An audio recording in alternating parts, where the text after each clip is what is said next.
Pessoal, boa noite. Vamos dar início então à aula de hoje. A gente vai falar sobre um elemento HTML que chama Canvas, que serve para a gente poder desenhar qualquer coisa que a gente quiser, coisas arbitrárias dentro de uma página web. E esse Canvas, por ele ter essa flexibilidade, ele deixa a gente desenhar, ele é muito utilizado para a gente poder fazer jogos em JavaScript, né, dentro do navegador. Então vamos ver o que a gente pode, como é que a gente pode utilizar esse Canvas aí.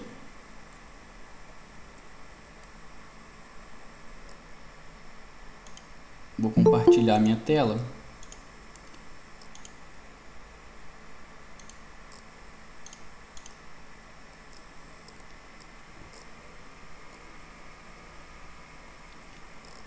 Legal. Vamos abrir aqui um navegador e o editor de texto para a gente poder brincar.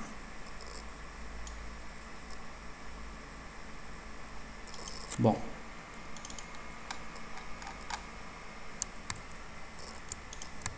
vou começar uma página em branco.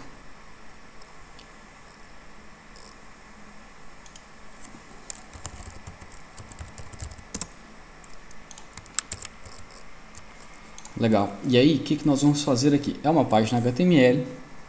Então, eu estou usando o Visual Studio Code e ele me ajuda a criar a estrutura básica de um arquivo HTML. E aí, vou colocar o nome aqui da página de Canvas. Aprendendo Canvas. A linguagem da página português Brasil. Aí tá, vamos ver como é que essa página tá. Uma página em branco, porque eu não coloquei nada nela ainda, só o título dela, Aprendendo Canvas, igual tá aqui. Legal. Bom, eu posso colocar um botão nessa página. Legal. Eu posso colocar uma imagem. Aí eu tenho algumas imagens aqui, IMGs. Posso colocar uma imagem na página. Eu posso colocar também um canvas. Aí, olha só, não mudou quase nada, né? Engraçado que as coisas até desceram aqui. O canvas, ele é uma tela de pintura. Ou seja, ele permite a gente desenhar o que a gente quiser nele. E os nossos pincéis, né, o que permite a gente desenhar é código, né, são alguns comandos JavaScript.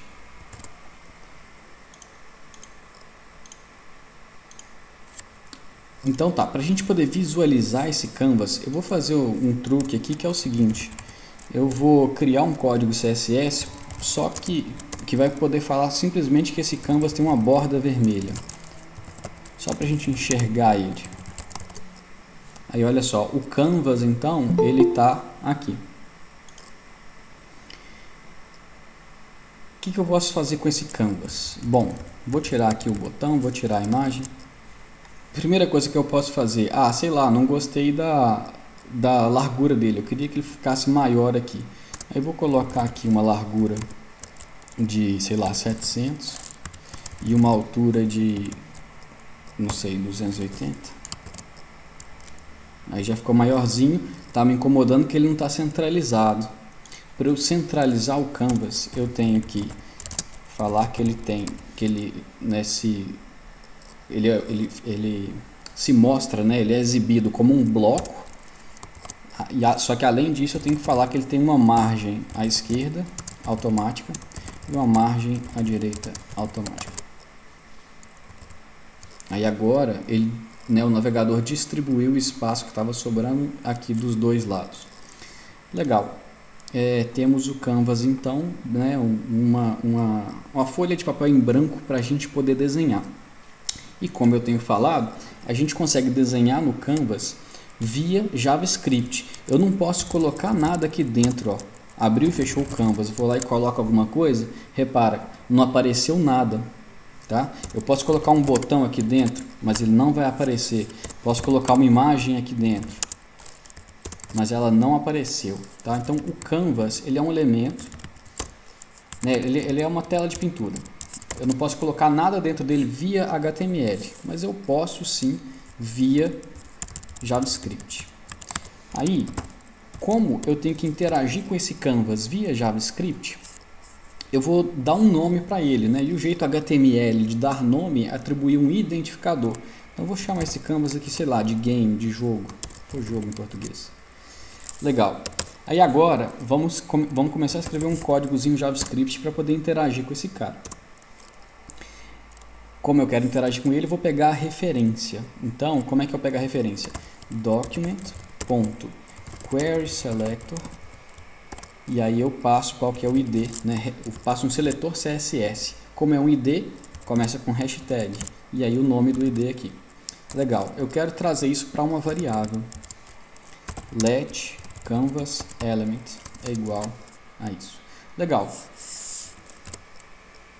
Agora, para eu poder pegar o kit de ferramentas, de pincéis, de aquarela, de não sei mais o que, para eu poder mexer, né, pintar nesse canvas, o que eu tenho que fazer? Eu tenho que pegar uma propriedade dele, eu tenho que avisar o navegador, tipo assim, ó navegador, eu quero que você me dê as ferramentas para eu desenhar nesse canvas aqui. E a gente faz isso pedindo para o Canvas nos dar um contexto de desenho. É bem simples, é só essa linhazinha aqui, ó.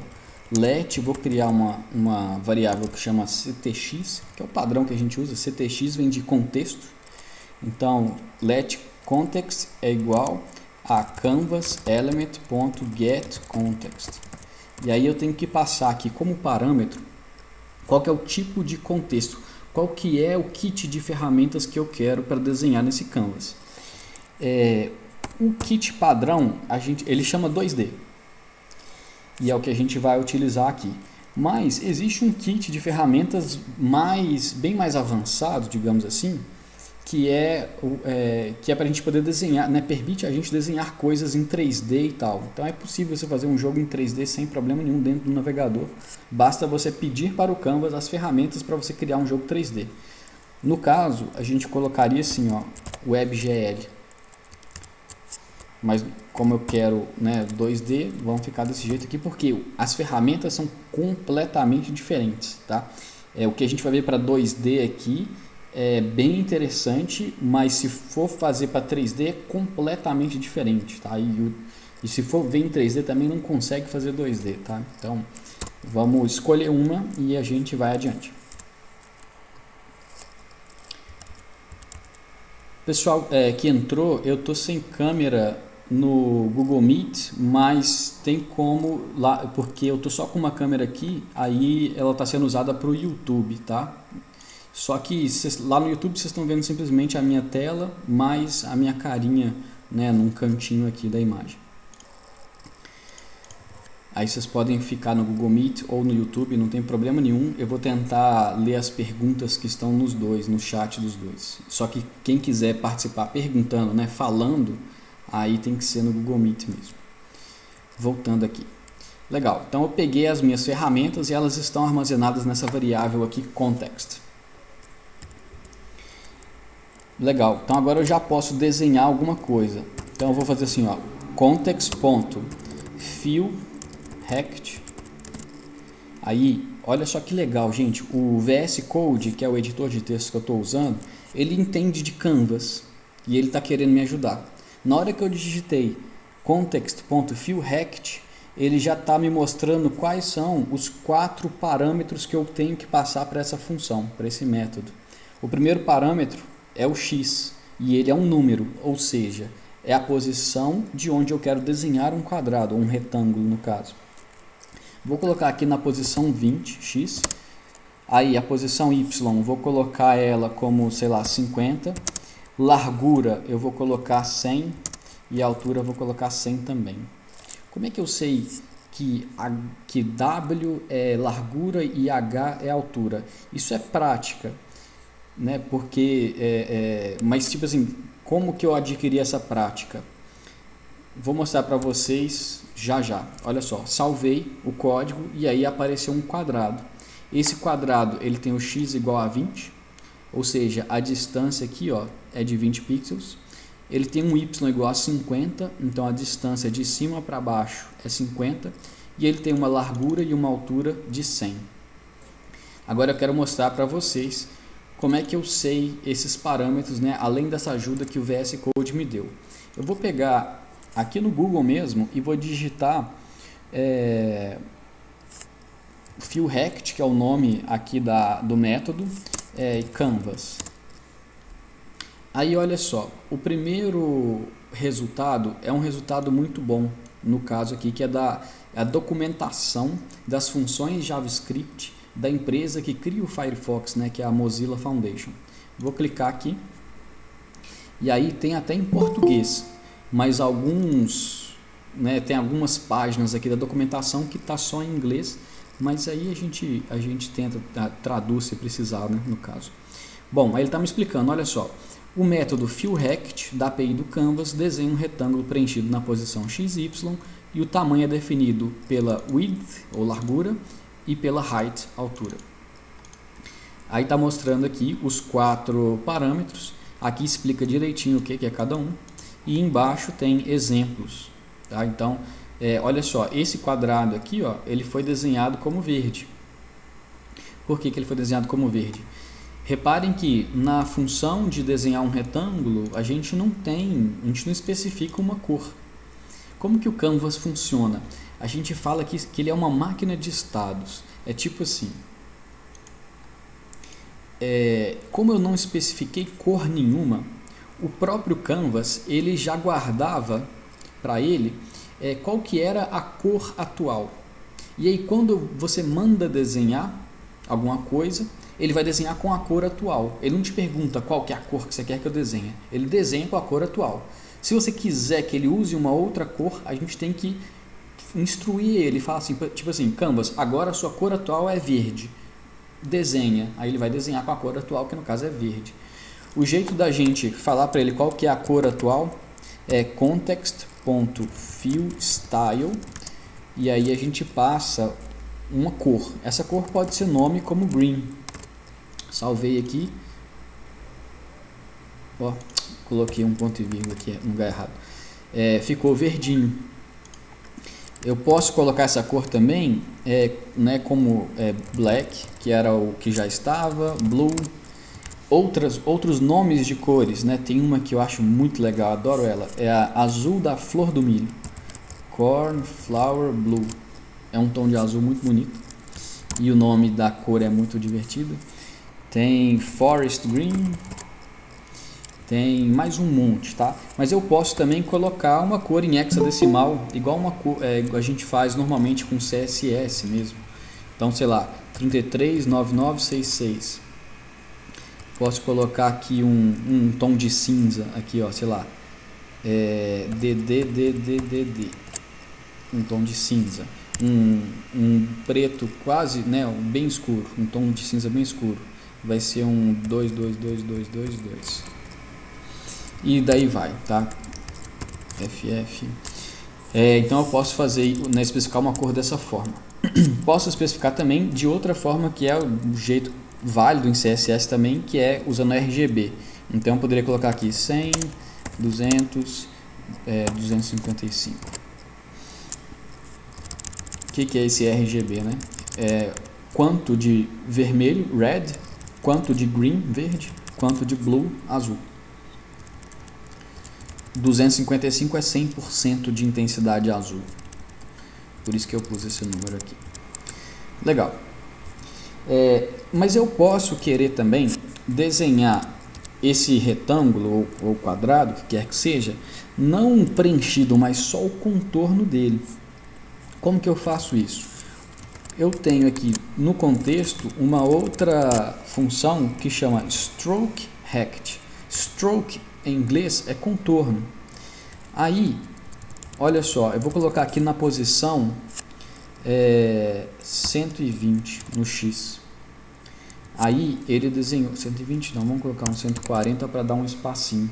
Aí ele foi e desenhou o segundo retângulo.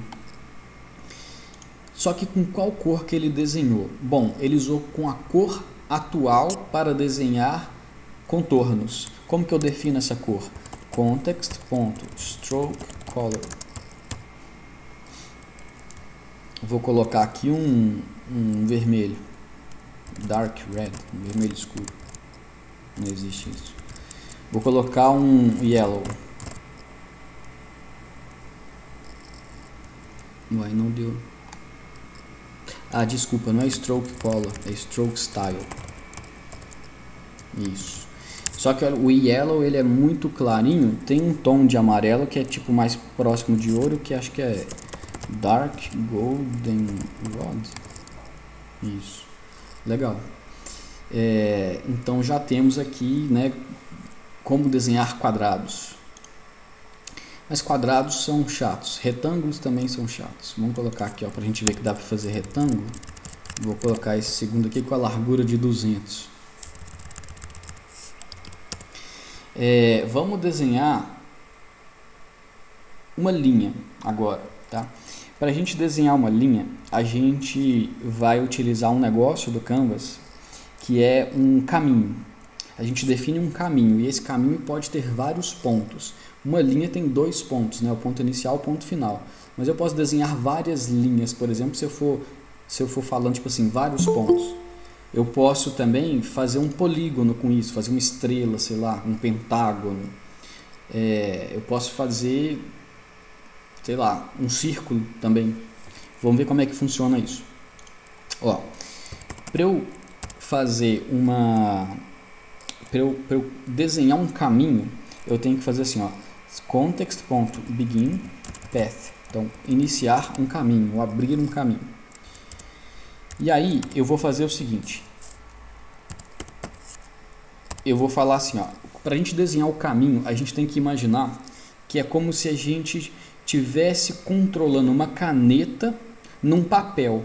E aí eu falo tipo assim, ó, mover a caneta para x e y tal. E aí depois, desenhar uma linha desse ponto que a caneta estava até esse outro x e y aqui. Então é isso que nós vamos fazer. Eu quero colocar a caneta inicialmente mais ou menos aqui, ó, ao lado direito do retângulo, né, que não está preenchido. E aí eu vou falar para o contexto. Context.moveTo. E aí eu vou colocar qual que é a posição X. Bom, se aqui é 140, e esse retângulo tem 200 de largura, aqui é 340. Se eu saltar 20zinho de espaço, 360. Então o meu X é 360. E o meu Y, eu quero que ele fique aqui no meio, ó. Então eu tenho que ver quanto que foi esse espaço que eu dei aqui, mais metade dessa altura dos retângulos. Então o espaço aqui em cima eu coloquei de 50. E a altura dos retângulos ou quadrados eu coloquei de 100. Então 50 mais 50. Vai dar 100 aqui, ó. Legal. Fiz isso aqui. Agora eu vou pegar e quero desenhar uma linha. Então eu simplesmente movi a caneta para cá. Nada foi desenhado ainda. Eu quero mover a caneta para aqui assim, ó, desenhando uma linha no caminho. Então eu vou fazer context.line2. Então eu vou desenhar uma linha de onde eu estou até o x e y que eu vou especificar aqui.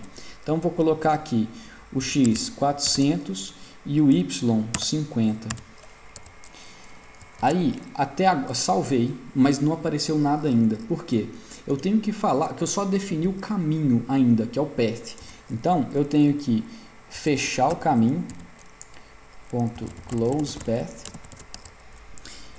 E depois de eu fechar o caminho, eu tenho que decidir o que eu quero fazer com ele. Se eu quero desenhar um contorno só o tracejado da linha, né? Ou se eu quero, se for um polígono, se eu quero desenhar, colorir o lado de dentro dele. Como eu quero fazer só o contorno, eu vou colocar context.stroke. Aí apareceu, né, a linha aqui, ó. Vamos mudar a cor dela. Context.stroke style é igual a... Deixa eu ver se tem dark red. Tem. Legal, então a minha linha está para cá. Agora, se eu quiser descer essa linha para cá, fazer tipo o telhado de uma casinha ou um triângulo aqui, como é que eu poderia fazer? Eu vou colocar mais um line to, e aí agora olha só, daqui para baixo eu incrementei 40, então eu tenho que incrementar mais 40 aqui, ó, 440 no X. E no Y eu estava em 100, que foi aqui, depois eu fui para 50, que foi aqui em cima, agora eu quero voltar para 100. Aí eu tenho esse triângulo. Esse triângulo está fechado porque eu pedi o Canvas para poder fechar o caminho. Mas se eu comentar essa linha aqui, ó, ficou aberto, porque eu só falei tipo assim, ó, minha caneta inicialmente está aqui, depois eu quero desenhar uma linha até aqui, depois eu quero desenhar uma linha até aqui. Eu não falei que eu queria desenhar uma linha de volta para cá. Se eu colocar o Close Path, ele vai, né, fechar essa figura geométrica para mim. E se eu quiser não desenhar apenas o contorno, mas preencher em inglês é fill. Se eu colocar o fill, ele vai colorir o lado interno, né? Coloriu de azul porque a cor que eu defini como cor de preenchimento foi só uma vez e foi aquele tom de azul ali. Legal. O que mais que a gente pode fazer? Bom, a gente pode criar vários, né, só com esse lance dos caminhos aqui, a gente pode criar, por exemplo, uma estrela, pode criar, por exemplo, um pentágono, pode criar um octógono, pode criar uma casa, né? Eu poderia continuar aqui criando paredinhas, poderia criar uma janelinha, uma portinha, podia criar várias coisas. Só utilizando essas coisinhas aqui, ó, essas duas funções, Move To e Line To. Eu vou mostrar para vocês uma forma agora que também é baseada em caminhos, path, só que permite a gente criar círculos. Círculos ou círculos incompletos também, que a gente chama de arcos, né? Então vamos lá. Vou mudar aqui, vou deixar aqui de stroke. Vamos fazer ele preenchido. Então vou mudar aqui, ó, fill style é igual a um goldenrod. E aí vamos começar um novo path, um novo caminho, fazer a caneta andar. Legal. Fazer a caneta andar. Então, o que eu quero fazer aqui dentro? Eu quero mover a caneta para um certo ponto. Se bem que eu acho que eu não preciso disso. Vamos ver aqui, ó. Vou colar aqui da documentação. E, gente, eu fico com essa documentação aberta o tempo todo, tá? A gente não decora, é impossível a gente decorar né, todas as funções que a gente precisa.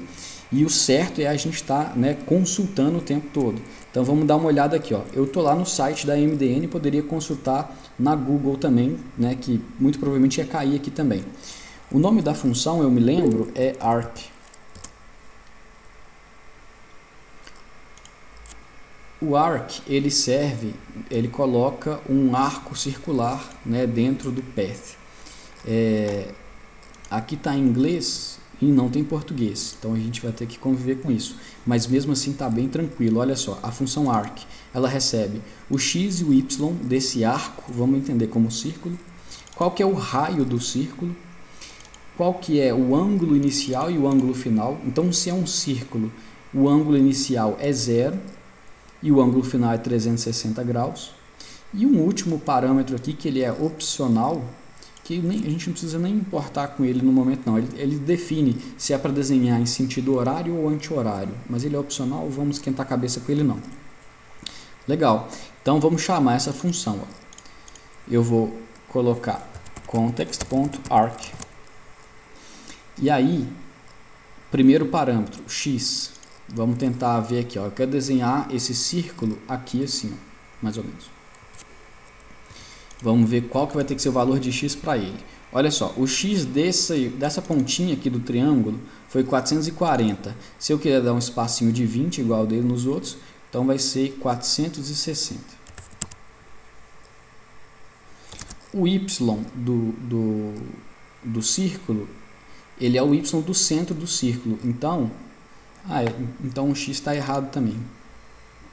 Porque o centro do círculo vai estar aqui, ele não vai estar aqui.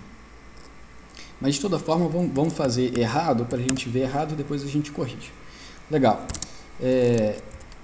Então o que a gente tem aqui? Ó? O primeiro parâmetro é o x, o segundo parâmetro é o y, o terceiro parâmetro é o raio. Então eu quero que o círculo tenha o raio de 50.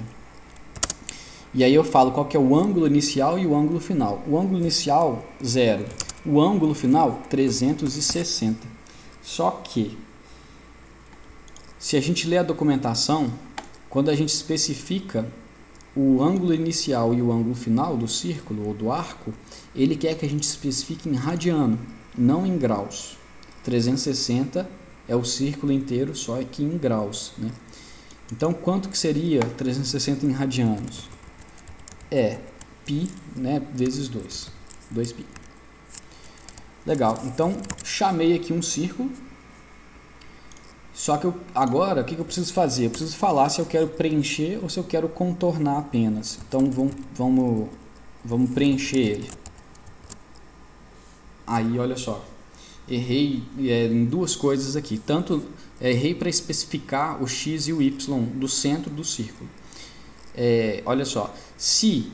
Vamos consertar o y primeiro. Eu coloquei que o y, o centro dele, né, o y do centro é 50, ou seja, 50 é aqui, mas eu queria que ele estivesse nessa mesma altura aqui da turma. Esse ponto aqui não é o 50, ele é o 100. Então, se eu colocar 100 aqui, o círculo, né, desceu. E para eu colocar ele a uma distância de 20 aqui desse pontinho, onde o triângulo terminou, eu tenho que fazer o seguinte.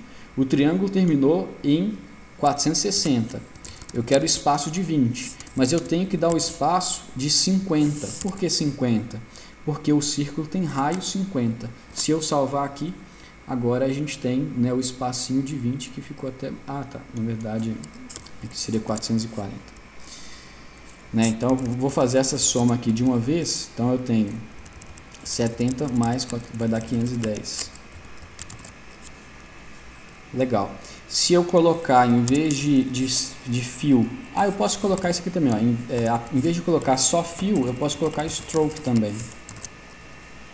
Aí agora ele está preenchido e com contorno também. Só que olha só, vamos agora fazer um arco, em vez de fazer o círculo inteiro. Eu dupliquei o código, vou colocar a cor aqui como um forest green. Vou aumentar o x aqui em 120, porque é 20 de espaço mais 100 de diâmetro do círculo. Só que é mais, né? 150, 120 que eu falei, então 170. 680? Não, foi demais. Aí tá bom. Temos esse segundo círculo e eu quero transformar ele não num círculo fechado, mas eu quero que ele seja um arco, né? Então, olha só. Em vez de ele começar no ângulo 0, eu quero que ele comece, sei lá, no ângulo 30 graus. E aí, eu não quero que ele termine no 360, eu quero que ele termine no 330. Só que aí, olha só, fazer essa conta aqui de cabeça vai ser meio chato. Só que né, eu quero poder especificar, quero o conforto de poder especificar ângulos em graus, mas de alguma forma que eles sejam convertidos para radianos. O que eu vou fazer? Eu vou criar uma funçãozinha aqui, ó, pode ser aqui embaixo. Function grau para radiano. E aqui quantos graus? E aí essa função vai fazer o quê? Ela vai retornar a quantidade de graus que eu tenho e vai dividir por π.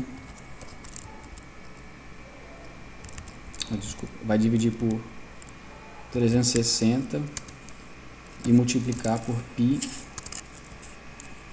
vezes 2. Então olha só, vamos entender essa conta aqui, ó. Depois a gente vai melhorar ela. 360 graus. Se eu tiver 360 graus, eu tenho um arco inteiro, 100% de um arco. Então, isso aqui dá, essa conta aqui daria 1. 1 que está multiplicando 2π. Beleza. Então, se for 360 graus, está funcionando. Porque isso aqui vai dar 1 vezes 2π. Agora, se for 0 graus, 0 dividido por 360 vai dar 0. Que multiplicado por 2π também vai dar 0. Então, tá certo. Vamos pegar o meio do caminho aí. 180 graus. 180 graus dividido por 360 vai dar 0,5. 0,5 vezes 2π vai dar 1π, que é 180 graus. Como que eu posso melhorar essa conta aqui? Eu posso simplificar ela, né? Então eu vou dividir. Então eu penso que isso aqui é o numerador.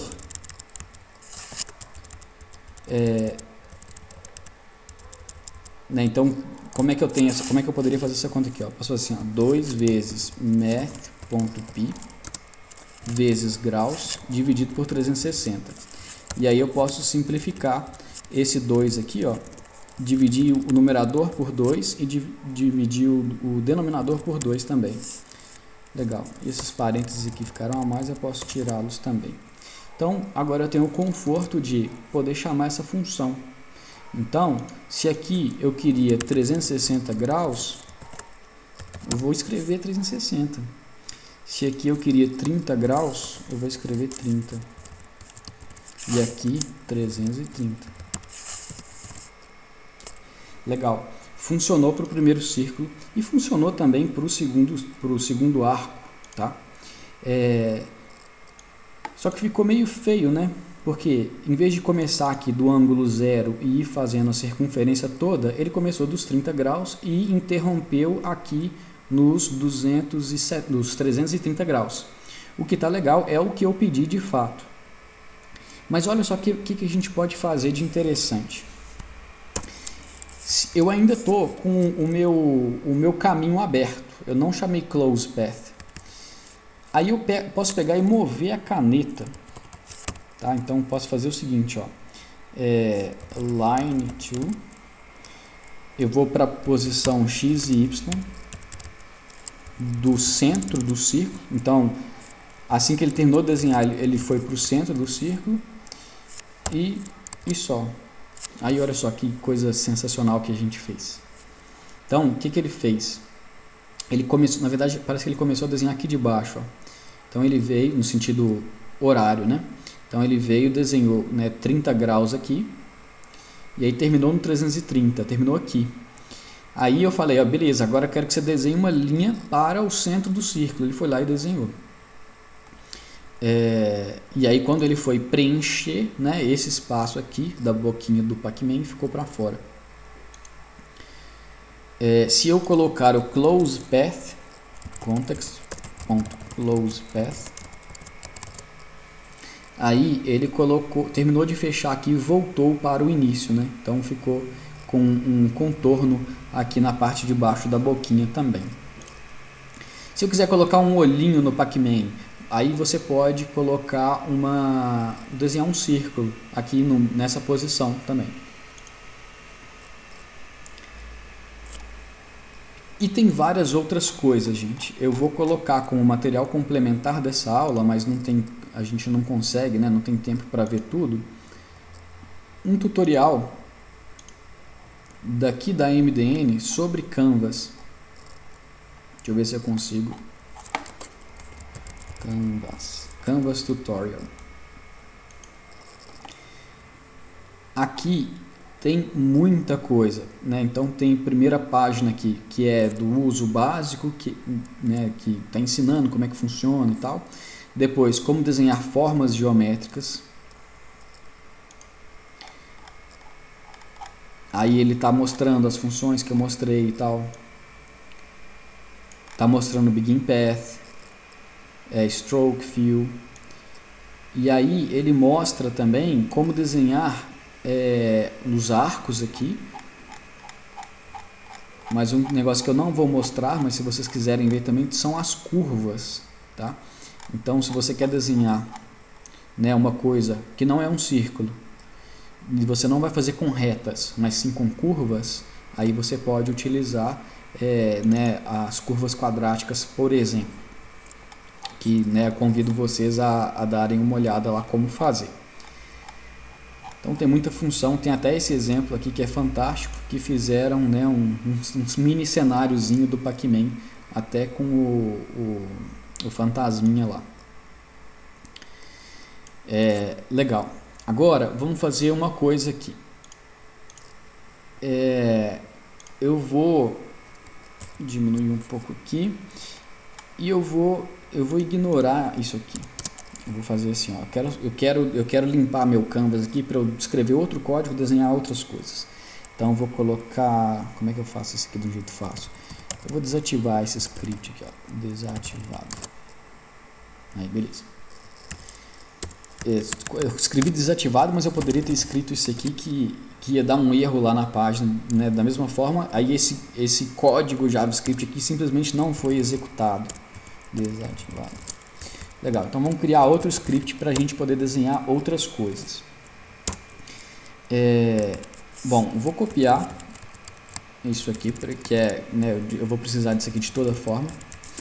E aí, eu quero fazer um negócio aqui agora, que é o seguinte: eu quero desenhar não formas geométricas, mas eu quero desenhar uma imagem.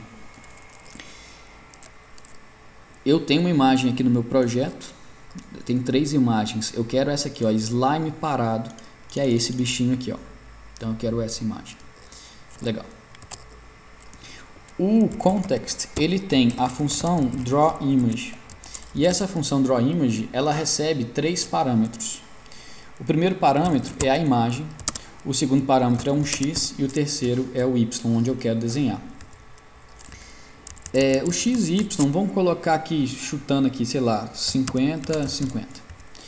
A imagem, eu vou fazer o seguinte, eu vou criar ela aqui via JavaScript, e aí isso vai ser feito da seguinte forma: let slime, ou imagem slime, é igual a new image. Aí eu tenho que falar como se eu tivesse no HTML. Eu vou colocar assim: imagem slime.source é igual ao caminho para a imagem, que no caso está dentro da pasta imgs barra, acho que é slime parado, .png, acho que é isso. No Canvas, desenhar essa imagem no Canvas.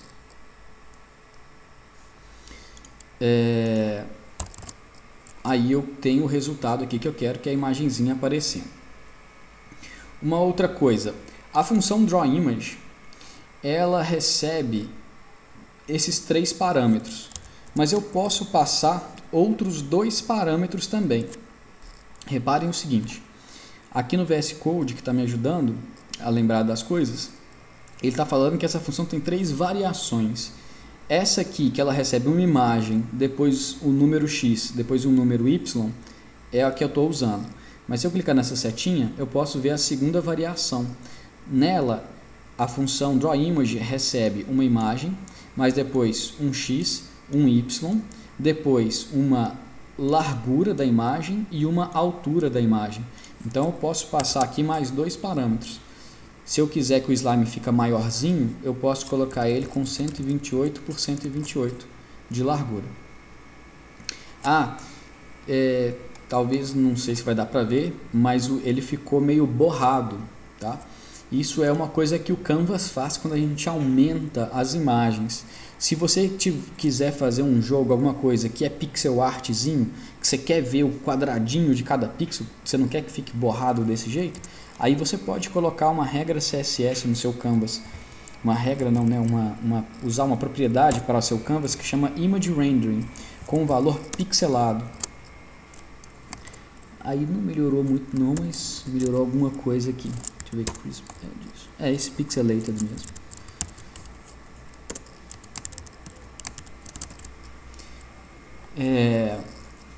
Legal. Agora, vamos fazer o seguinte.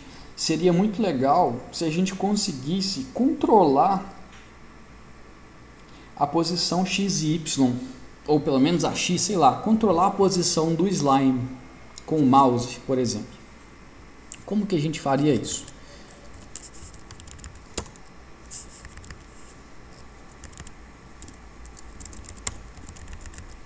Dá um espacinho aqui. Legal. Para eu poder, né, ter algum tipo de interação aqui com o Canvas, eu vou colocar como eu quero uma interação de mouse e movimentou, eu vou ter que associar um evento de movimento de mouse no elemento do Canvas. Então o elemento do Canvas é o Canvas Element, que é essa área toda aqui, né, com a borda vermelhinha. Vou colocar um evento, e esse evento de mouse movimentou chama mouse move, e vou registrar uma função usando aquela notação doidona lá da função setinha. Aí aqui dentro eu consigo pegar qual que é a posição X e Y do mouse. Vamos testar isso aqui, ó. Vou colocar aqui um alert ponto, se não me engano é offset width para o X.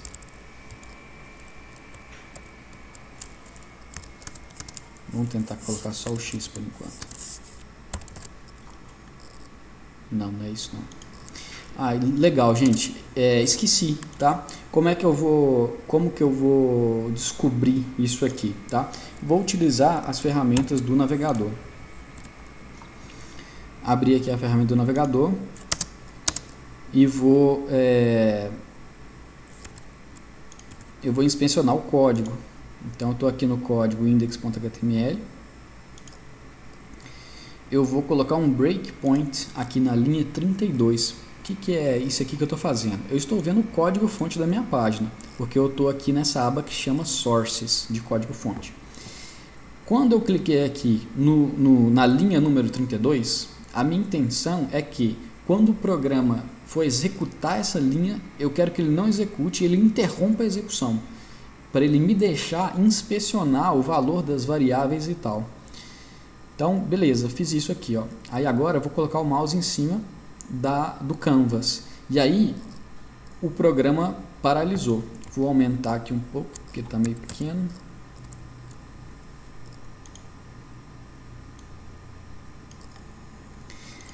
O que tem de bom, tá? Eu posso colocar o mouse aqui em cima desse offset width e ver que de fato ele está undefined. Mas melhor do que isso, eu posso abrir aqui o console, apertei a tecla ESC e colocar ponto e pesquisar todas as propriedades, né, que esse objeto de evento me dá. Offset, eu coloquei width, né, offset x, offset y. Tá, então olha só que legal, sem eu ter que consultar na internet, utilizando o próprio navegador, eu já consegui achar a resposta, né, que foi um vacilinho aqui.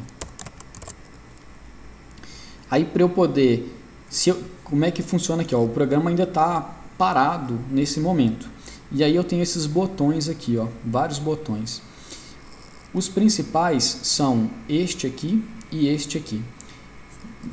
O primeiro, esse aqui, na verdade o segundo, né, é o botão F10. Se eu apertar F10 ou clicar nesse botão, o navegador vai executar a linha atual. Então ele executou, ela ainda era offset width, aí eu vou dar OK, e aí ele vai para a próxima linha. Se eu der F10, ele vai para a próxima linha, do F10 vai para a próxima, F10 vai para a próxima, até acabar a execução. Legal, aí vamos ver aqui, ó, ele já está funcionando, né, depois que eu corrigi, porque ele já atualizou a página e parece que ele já está pegando o valor de X certo. Então eu não quero alert, né? Esse alert aí está só me enchendo o saco. Então o que eu quero fazer? Eu quero desenhar, né, eu quero que o X do mouse seja usado para desenhar o slime. Então, em vez de desenhar sempre no 50, eu vou desenhar sempre no valor dessa variável X aqui, ó, e eu vou criar ela inicialmente aqui com o valor 50.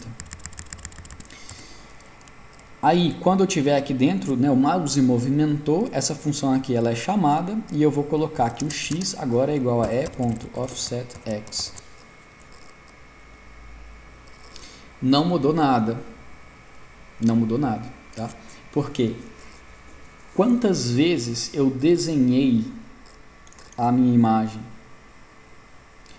Temos uma pergunta aqui, Coutinho, você pode explicar melhor o uso do é? Posso sim, Maria Eduarda.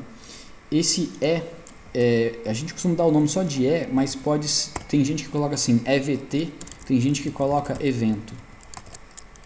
Aqui também pode ter esse evento. Então, se eu usei evento ali, eu tenho que usar evento aqui. O que significa isso? O que é um evento? Um evento é tipo assim, o mouse foi clicado. Tipo assim, um botão foi clicado, na verdade. Ou o teclado foi pressionado. Ou o mouse se movimentou. Ou o botão direito do mouse foi clicado. Isso são eventos. Em páginas web, a gente está interessado em... a gente pode se interessar em alguns desses eventos. Por exemplo, no clique de um botão para adicionar um produto no carrinho de compra. No caso de jogos, o clique de um botão pode, sei lá, fazer o seu personagem dar um tiro. Então, para você estar ligado e ser avisado de que um certo tipo de evento aconteceu, a gente tem que registrar uma função para ser chamada quando esse evento acontece. Ou seja, se eu tiver um botão, vamos voltar com aquele botão inicial aqui, button, vou colocar o ID dele de atirar. Se eu quiser que algo aconteça quando eu clicar nesse botão, tá vendo que eu estou clicando e nada está acontecendo. Se eu quiser que algo aconteça, eu tenho que falar para o navegador o seguinte: eu estou interessado no evento de clique nesse botão. Então, olha só, let botão element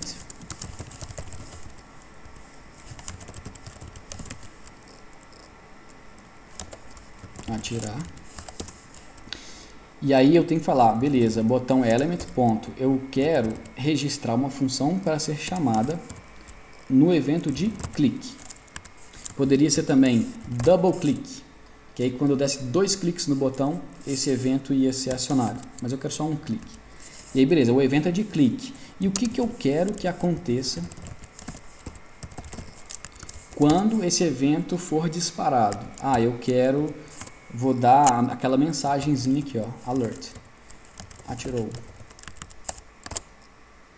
Então, olha só, se eu clicar em atirar agora, ele executou esta função. E essa função fez o quê?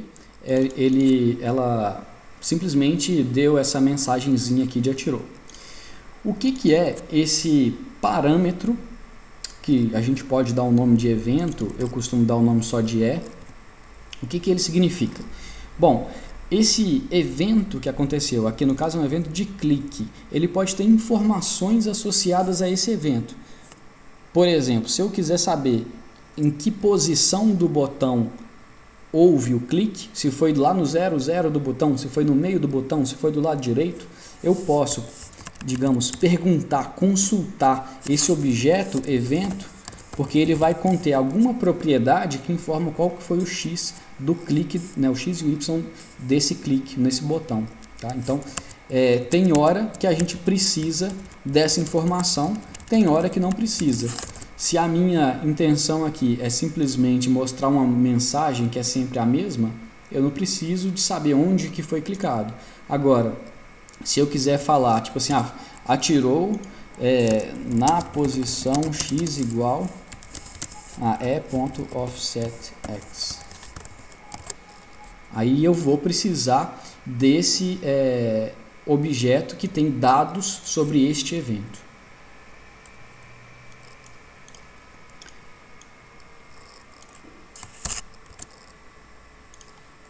Bom, olha só, a gente estava tentando fazer o slime se movimentar junto com o mouse, pelo menos aqui é a posição X do slime. Só que não funcionou. Se eu inspecionar aqui, não deu erro nenhum no console, tá tudo zeradinho aqui. O que aconteceu? Quantas vezes eu mandei desenhar no Canvas? Bom, apenas neste momento aqui na linha 34. A linha 34 ela é executada assim que a imagem terminou de carregar e nunca mais ela é executada. Eu quero mudar isso, porque assim que o mouse o mouse se movimentou dentro do canvas, eu tenho que mandar redesenhar. Se eu fizer isso, olha que legal, eu já tenho aqui uma arte bem abstrata. Por que isso aconteceu? Pelo seguinte fato: o canvas é uma tela de pintura. Quando você manda tipo assim, desenhar uma imagem, você está dando uma pincelada e desenha a imagem. Aí você manda desenhar a imagem de novo, você deu mais uma pincelada em cima do que já estava lá. Só que normalmente não é isso que a gente quer, né? Como que funciona então? A gente tem que apagar o canvas. Então, antes de eu redesenhar, eu vou apagar o canvas, clear rect. E aí, essa função clear rect, ela recebe 4 parâmetros, basicamente eu tenho que falar assim, eu quero apagar o canvas inteiro. Se o meu canvas tem 700 por 280, 700, 280. Aí eu testando, agora sim o meu personagem está movimentando, está seguindo o mouse. Agora a propriedade está errada, né? Não deve ser essa offset x. Vamos colocar o y também. Y é igual a evento.offset y. Let y é igual a 50, sei lá. Na hora de desenhar, a gente vai desenhar o x e o y da variável. E aí ele está tentando seguir o mouse, mas está errado, tá? Então não deve ser offset y, deve ser, sei lá, isso aí tem que consultar para ver qual que é certinho. Também não. Layer. Depois eu consulto para ver qual que é certinho. Tem que ver na documentação. Legal. Só que olha só, eu cometi um grande pecado aqui, porque essa linha e essa linha são idênticas. E é muito ruim a gente repetir código, mas muito ruim mesmo, tá? Então o que eu faço nesse caso para eu não ter esse problema? Eu vou criar uma função desenha e vou mover esse código para cá e vou inclusive colocar o que apaga o canvas aqui também. Aí aqui eu vou simplesmente chamar a função desenha e aqui eu vou chamar a função desenha.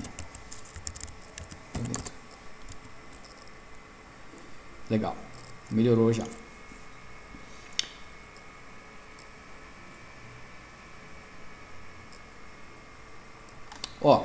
E se eu tiver mais do que um personagem? Eu tenho, né, digamos que eu controlo o slime, mas eu tenho vários, sei lá, meteoros aparecendo na tela, e esses meteoros eles são os inimigos, e o slime tem que desviar dos meteoros. O meu código ele vai ficar meio sujo, meio poluído, meio cheio de variáveis demais e consequentemente bagunçado se eu não organizar as coisas aqui. E a gente tem uma forma de organizar em jogos que criando uma forma de lidar com coisas que são desenhadas na tela. Então, por exemplo, o personagem principal, que é o slime, ele é desenhado na tela. Os inimigos são desenhados na tela. Tudo que vai ser desenhado na tela tem pelo menos uma posição x e y, e normalmente tem uma largura, uma altura, né? Às vezes tem uma imagem também, ou às vezes é só uma figura geométrica. A gente dá um nome, inclusive, para coisas que são desenhadas na tela em jogos. O nome disso é sprite. Tá? E então o que a gente vai fazer? A gente vai organizar o código aqui de forma que a gente vai criar essa sprite. Tá? A gente vai, o nosso personagem principal vai ser uma sprite, mas quem sabe os meteoros também vão ser sprites. Tá? Então vamos lá, com isso a gente consegue reaproveitar código.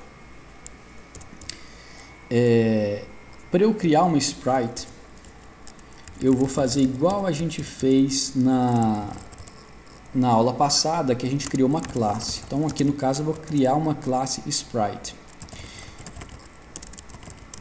Assim que eu criar a sprite, eu vou associar ela uma posição x, uma posição y, uma largura e uma altura, e possivelmente uma imagem. Aí eu vou colocar this.x igual a x, this.y igual a y, this.largura igual a largura,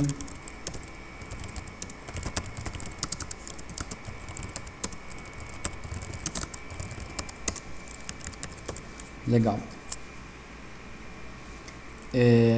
Aí olha só, então eu já tenho a classe sprite, e uma classe sprite ela é descrita por uma posição, né, um x e y, uma largura, uma altura e uma imagem, e essa imagem vai ser opcional.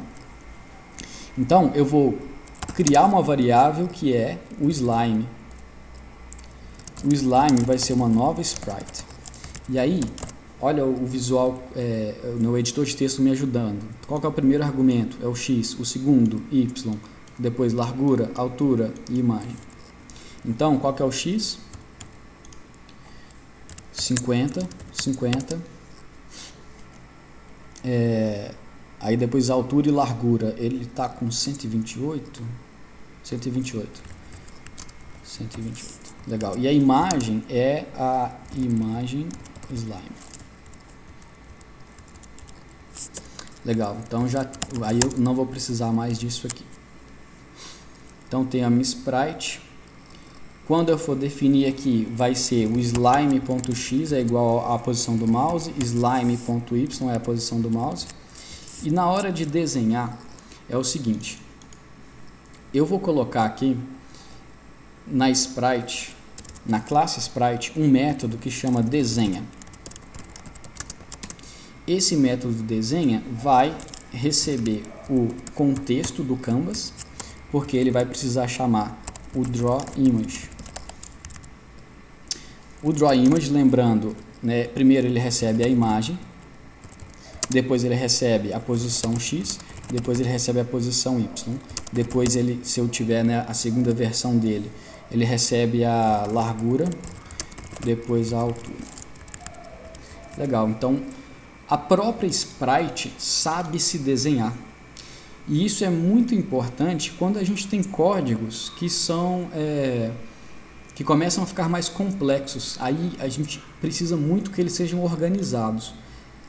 Essa ideia de criar uma classe, né, sprite, e a classe sprite ser responsável por guardar as suas variáveis, mas também por saber fazer as suas coisas, saber desenhar, saber se movimentar, saber se atualizar e tal, né, é uma prática muito importante desse paradigma de programação que chama orientação a objetos, que o pessoal do primeiro ano não deve ter tido contato ainda, mas com certeza é com o que vocês vão vir a trabalhar quando formar e etc, porque é o padrão mais comum, justamente por esse benefício da organização do código.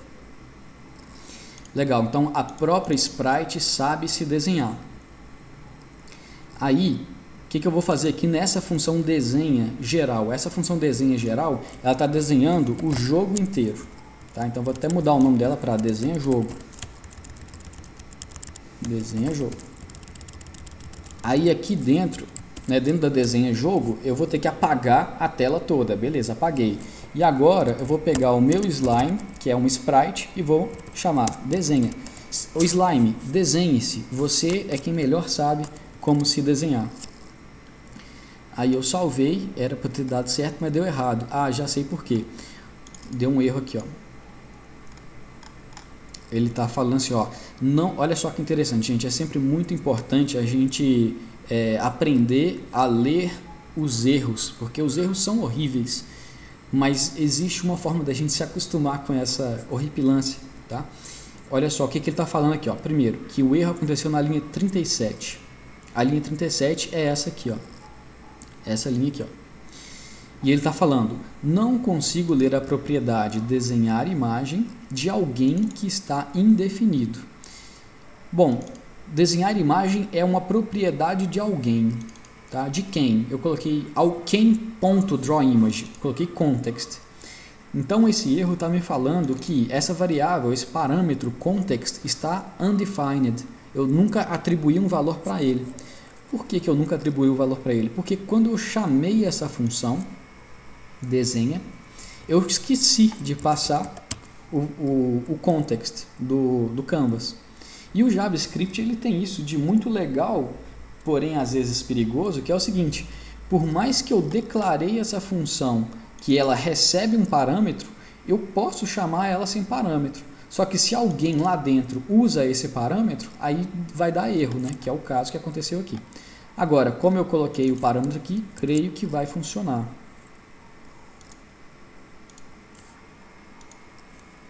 Legal. Então, o que a gente ganhou com isso? Tá? O código ficou mais organizado, porque antes eu tinha essas duas variáveis x e y aqui. Se eu quisesse ter largura e altura, né, eu ia ter que criar mais duas variáveis, e a própria sprite sabe se desenhar.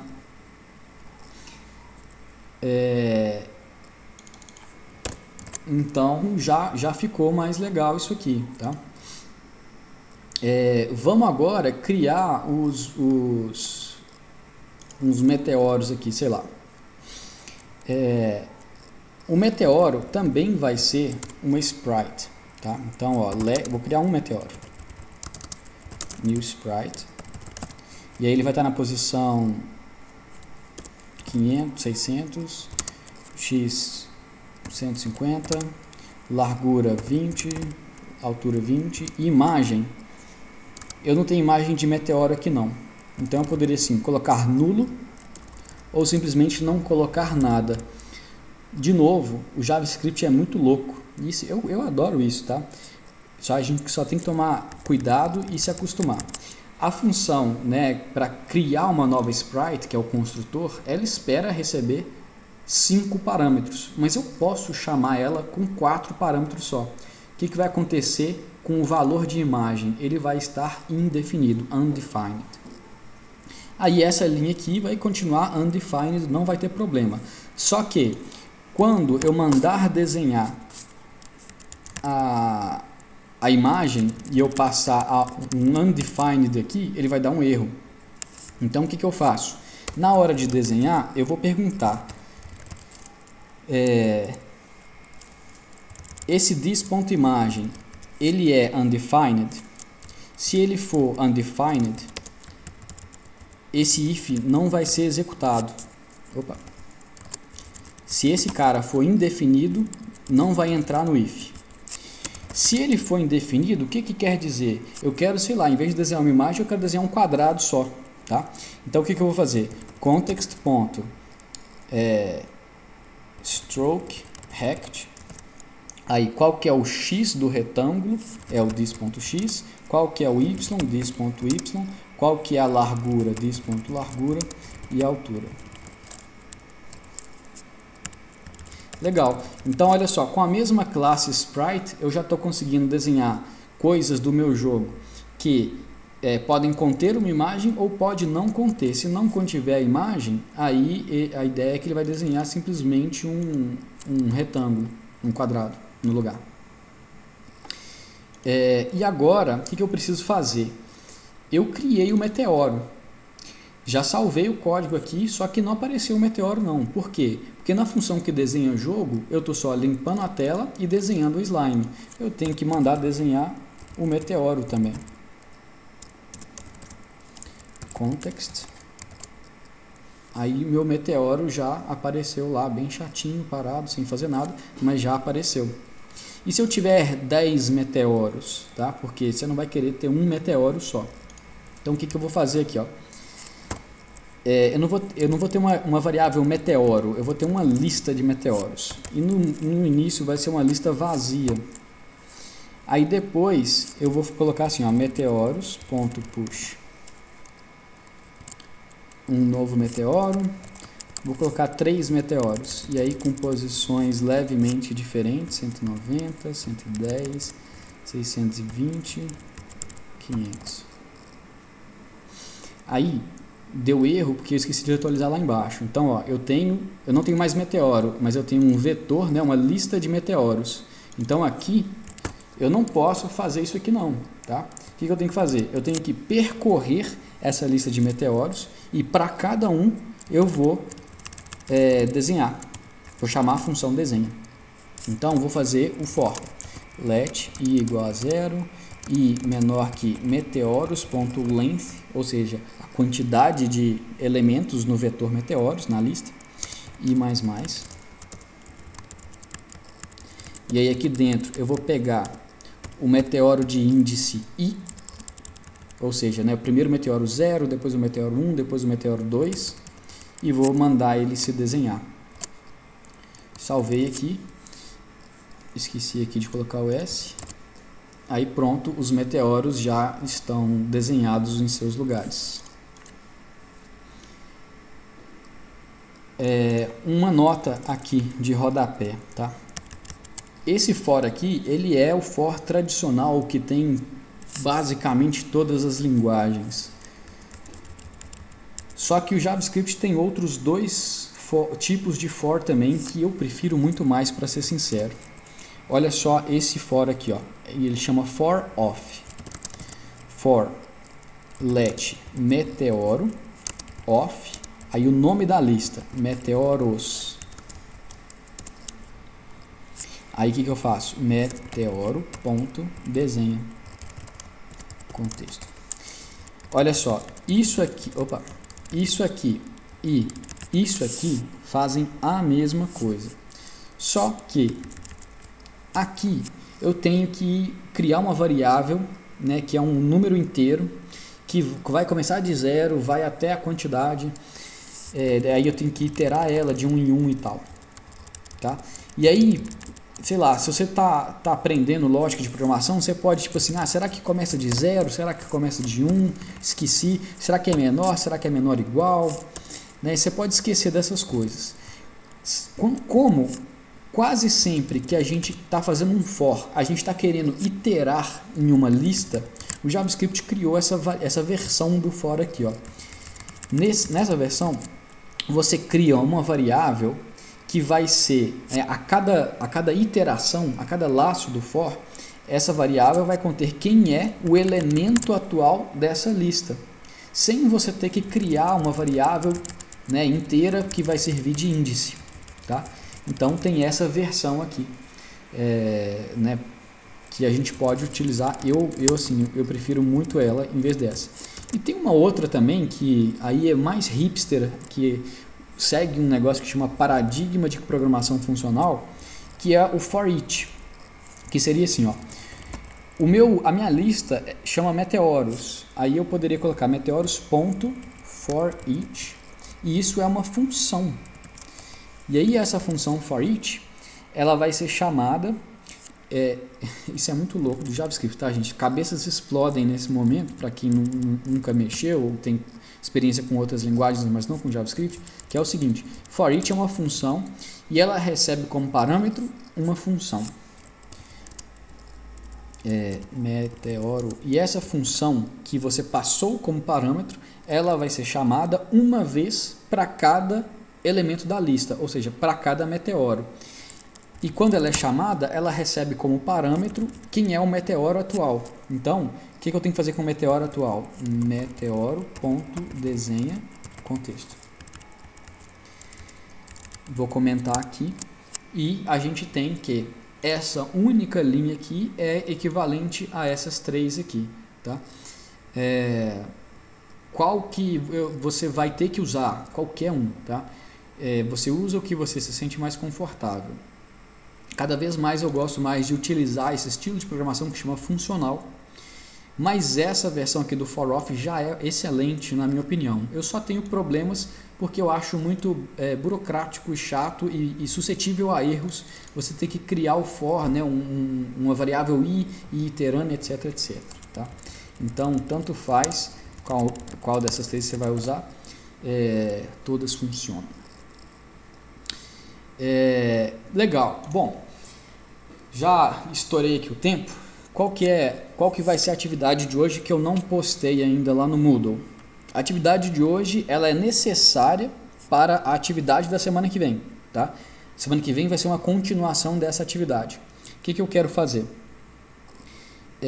Eu quero que a gente crie um joguinho que a gente consegue controlar um personagemzinho aqui do lado, sei lá, em cima e embaixo. e aí fica vindo uma chuva de meteoros aqui do lado, ou de gafanhotos, ou o que quer que seja.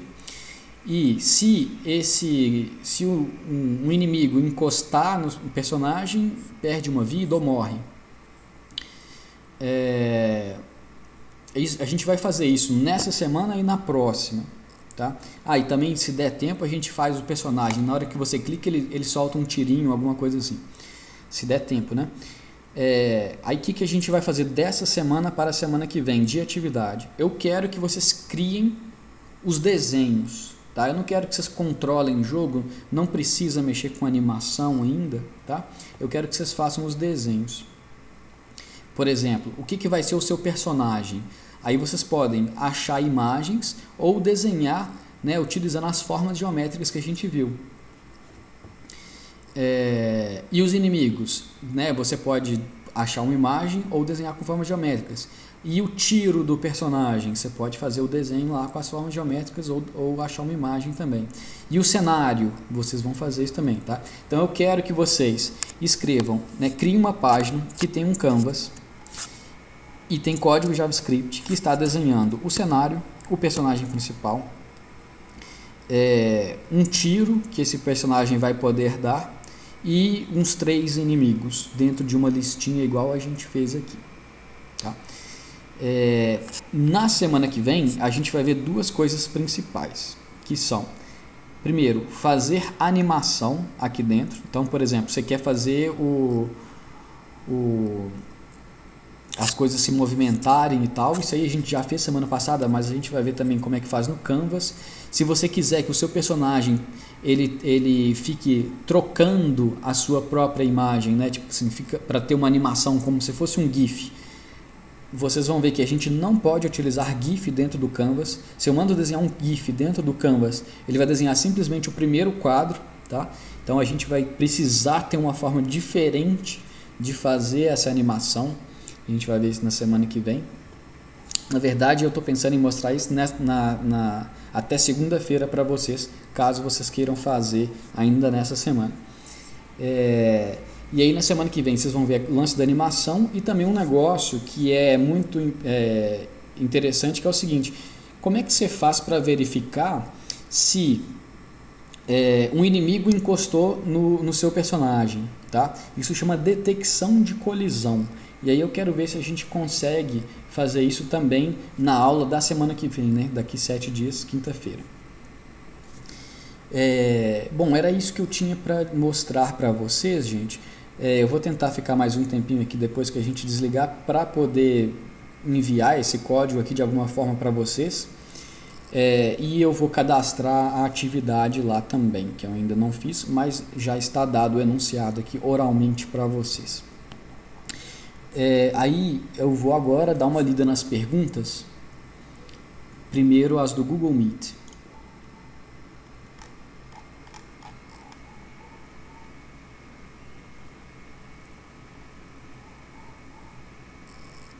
For It é uma maravilha, também acho.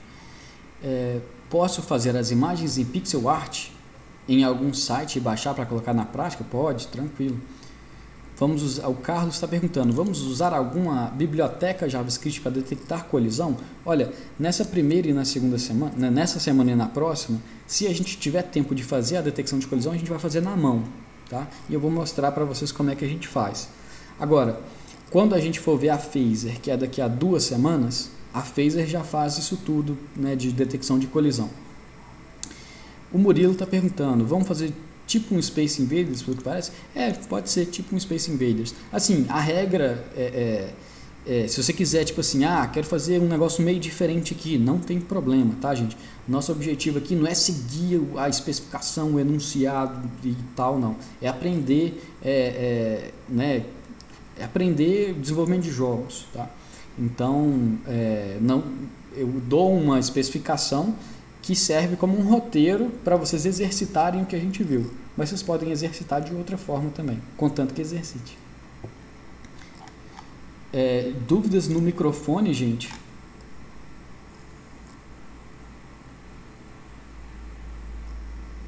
Estou vendo as perguntas do YouTube, mas não tem não. Mais dúvidas? Na segunda-feira a gente vai ter uma reunião virtual no Google Meet para a gente poder tirar dúvidas, né, em relação à atividade. Então é isso, gente. Agradecer de novo vocês que estão aí participando, entregando as atividades, aprendendo. A reunião de segunda vai ser às 19 horas e é isso aí. Tudo de bom para vocês, bom final de semana. Até mais.